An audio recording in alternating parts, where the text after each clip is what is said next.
Hello, everyone. Thank you so much for being here today. I want to talk about something fundamental to every language teacher, helping our students speak English with both confidence and correctness. It's a bit of a balancing act, isn't it? On one hand, we want our students to feel free to communicate without fear. On the other, we know the importance of correct grammar and pronunciation. Today, we'll explore how to balance these two essential pillars of language learning. Think of speaking proficiency as a structure supported by two main columns. The first column is accuracy. This is all about the correctness of grammar, vocabulary, and pronunciation. It's the getting it right part.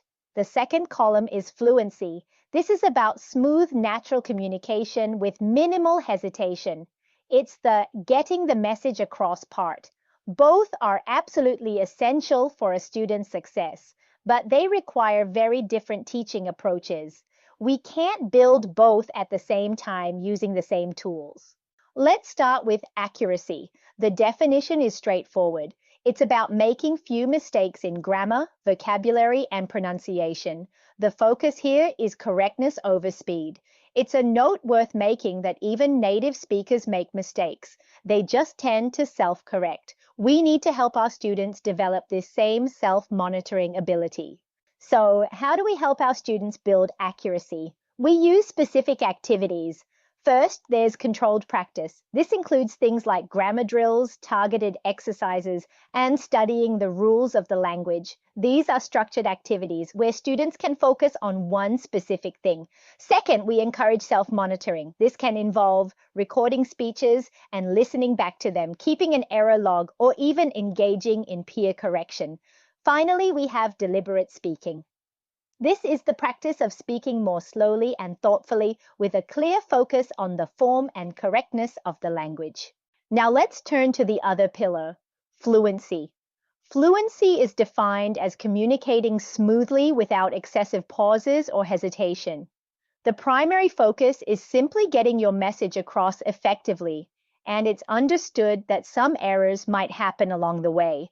The ultimate goal is natural, confident expression that keeps the conversation flowing. To build fluency, we need to create opportunities for authentic communication. This means engaging in free communication, such as discussions, role plays, and impromptu speeches.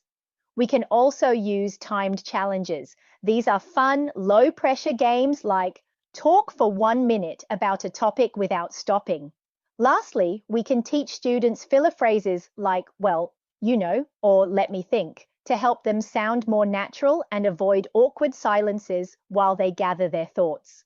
This is the core of our task, knowing when to focus on which. We need to match our teaching approach to the activity. For building accuracy, we use controlled drills and guided role plays. These activities are high on accuracy and low on fluency. For building fluency, we shift to free conversations and fluency games.